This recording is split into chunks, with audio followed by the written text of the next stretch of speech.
Yo, so what's up guys, this is me Kelvin from Phoenix Fan TV. Quick summary of tonight's game. We had a 1-1 draw with top of the league Perth Glory. Personally looking at it, good result if you look in the preview of the game. Top of the league, we only conceded 1 goal to the league leaders and it was in the dying minutes. Once again, I personally think that's down to what Mark Redon, the actual manager, said as well. He said he thinks that's down to the mentality, which I also believe myself. But in terms of the result, we played quite well. We got the go-ahead goal. We were on top for the first half. Second half, we invited pressure a little bit, sat back, but we were still in control of the game at that point. And then we had a red card decision for awarded to Ryan Lowry. I think it was in about the 76th minute or something. Basically, a summary of it, obviously you guys could watch it yourself, but Ryan Lowry came in, won the ball, and then after he won the ball, he collected the Perth Glory player. In my opinion, he has come through and collected the player. At most it's a yellow card, but there was no malicious intent, and he's won the ball first of all, and the Perth Glory player clearly could have moved, but he just stood there asking for contact, which in my decision should minimise what he's been given in terms of a red card, because it's also down to the player as well. But I can see from the laws of the game, he's come through and he's made contact with him where he's coming from, so I'd say yellow at most. But Eli, in terms of who do you think played well for us? I think, Ollie Sale, because he had to come in, and of course, Kurto's been so amazing over the last first 5 games, and I thought he wasn't going to do great, but overall, he saw the interceptions where that's how Perth scored their goals in the last couple of weeks. They've just been hoofing it up, and the goalkeeper is not confident. But Ollie Sale, he's only like 20, and he comes in and he's just intercepting those balls, and Perth were frustrated, and Ollie Sale for me. Big talking point, obviously the red card. As we were summarising before, basically Ryan Lowry came in, won the ball, but he collected the Perth Glory player after he won the ball. In my opinion, at most it's a yellow. What's your opinion on the decision, first of all? Well, first of all, I think that the Perth player was an absolute soft little bitch, alright, because he obviously saw that, like you said, he could have easily got, there was a Phoenix player in between Lowry and then the Glory player. So he had 10 seconds to know that he could just go like that, and then, he's out of it. And the ref, he needs to trust himself more. This is the problem that we're having with the A-League at the moment. The VAR, when the VAR is coming in, the referees are not trusting themselves to make the right decisions.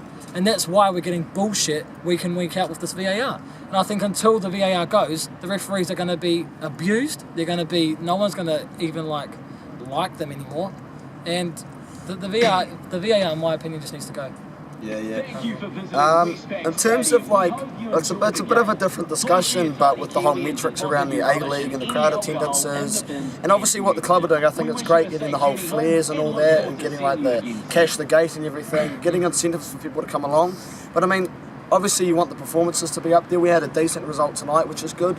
But in all honesty, I agree with you. When you've got officials like that making calls like that with groundbreaking technology, and they're using it for the completely wrong situation, and they're abusing it because they can't trust themselves. Why do people want to come and attend games when you've got officials who are making the completely wrong calls, which affect the games? And it's not the club's fault. They price what they want, and I personally think it's $23 for an adult ticket. I don't think that's bad at all. But when you've got officials making those poor decisions in that manner, that people don't want to come as much. It just puts them off attending the games because of simple things like that. It's just the reason why I don't think there's much Phoenix supporters anymore, and I know you could argue, and there's always going to be those wankers who are saying we never had fans, but it's a 45,000 capacity stadium. And obviously rugby's more of the important sport in New Zealand, but I think we could get way more fans in there if the VAR sorted their shit out, And I'm going to hint on it again. The Phoenix, in my opinion, can be a top 4 team.